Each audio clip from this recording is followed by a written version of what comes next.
아니 근데 뭘 했길래 이렇게 60억이나 세금 추징을 당하지? 세무 대리인이 누구예요? 전 아니에요.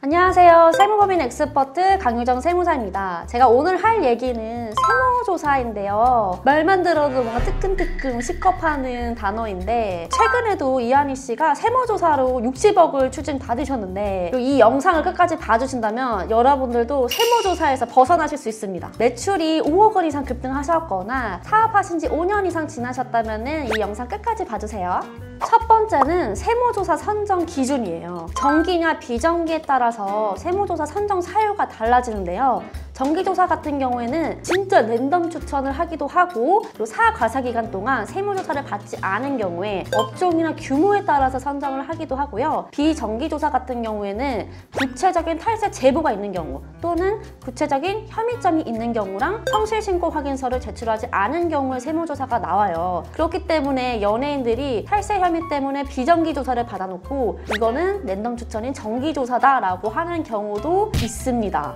그 정기조사는 선정되면은 1년 이내에 착수하는 게 원칙인데 비정기조사는 즉시 착수입니다. 그 정기조사는 나오기 전에 통지서가 우선 날라와요. 하지만 비정기조사 같은 경우는 갑자기 회사에 들이닥쳐서 다 컴퓨터에서 일어나라고 하고 컴퓨터에 있는 모든 자료를 다 수집해 갑니다. 그리고 금고에 있는 장부 이런 것도 다 이제 수색해서 가져가는데요. 제가 예전에 이제 세무조사 컨설팅을 전문으로 하는 세무법인에서 이제 근무를 한 적이 있는데 거기에서는 실제로 세무조사가 나온 것처럼 모의 세무조사를 해서 그 회사에 들이닥칩니다. 그래서 원장님들이 일부러 내가 진짜 세무조사에 나올 때 어떤 게 걸리는지 한번 확인해 보려고 그 소화기 그거 숨기는 데 있잖아요. 그런데 장부 같은 걸 숨겨놓기도 하고 그런 거를 저희가 직접 찾아가지고 세무조사 혐의점을 발견하기도 했습니다.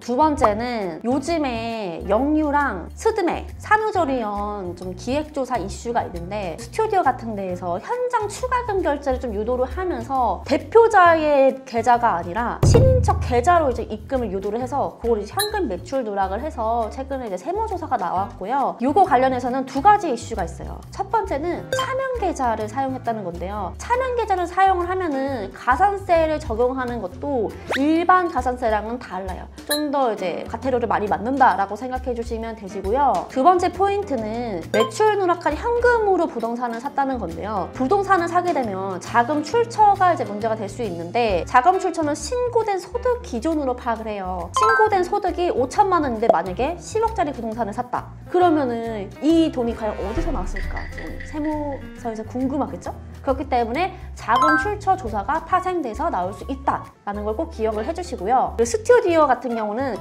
제2촬영장을 설립을 해서 그거를 자녀 명의로 사업자 등록을 해서 촬영 대금을 좀 분산을 한 사례도 있었고요. 산후조리원 같은 경우는 현금으로 결제를 하면은 좀 더 싸게 해주겠다라고 유도를 하는 경우가 있었는데 현금 영수증 가맹점 의무 사업자이다 보니까는 이렇게 현금으로 결제를 유도하는 것 자체가 조금 영업적으로 좀 문제가 될 수 있고요. 영어 유치원 같은 경우에는 교재비나 재료비 같은 거를 현금으로 받아서 요거를 매출 누락을 하고 가족 명의의 법인을 설립을 해서 교재비 같은 경우는 그 법인으로 매출 신고를 하는데 조금 매출을 이제 분산해서 최근에 세무조사가 이슈가 된 적이 있습니다.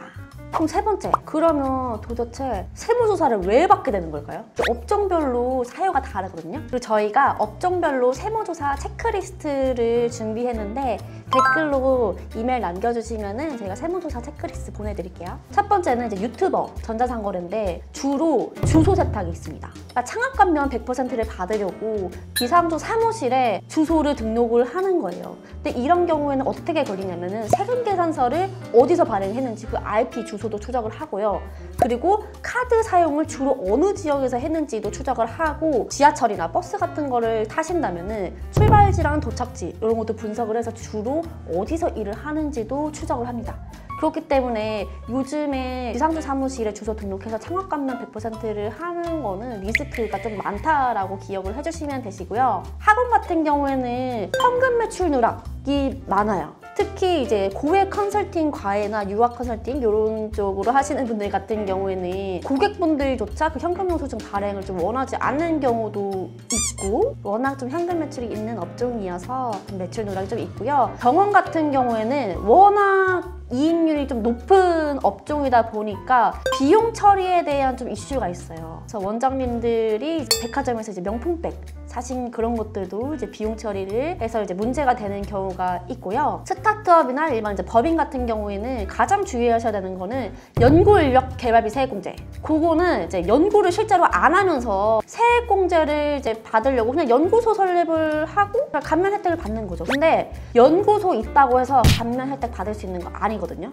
연구소 설립은 그냥 100만 원만 주면 설립할 수 있어요. 근데 실제 연구를 했느냐? 그게 이슈인데 그 연구소 직원이 겸업을 했다. 다른 일도 같이 했다. 이러면 무조건 100% 감면 배제입니다. 세무조사가 나오면 가장 먼저 터는 게 연구인력 개발비 세액공제거든요. 이 연구 직원이 겸업을 했다는 거는 굉장히 쉽게 알 수 있어요. 그냥 컴퓨터 있는 모든 자료를 다 쓸고 가잖아요. 거기에 보면은 업무일지 같은 것도 있을 거고 직원들이 이제 대화한 내용 이런 거 봤을 때 이 직원이 뭐 경영지원 업무도 뭐 같이 했다. 이런 것들은 뭐 쉽게 발견할 수 있는 거고 직원들한테 콕콕 찔러서 물어보면 다 이제 털어서 나오기 때문에 연구인력 개발비 세액공제는 좀 주의를 해야 합니다. 그리고 음식점 같은 경우는 무슨 절세 단말기라고 해가지고 그걸로 이제 결제를 하면은 뭐 국세청에서 매출을 모른다 라고 하시는 분들도 있는데 그거는 아직까지 모르는 거고요. 언젠가는 다 털리고 한 번 털리면 5년치 다 소급해서 털리기 때문에 좀 주의하셔야 돼요. 특히 이 절세 단말기를 이용해가지고 성실사업자를 좀 피하시려는 분들이 있어요.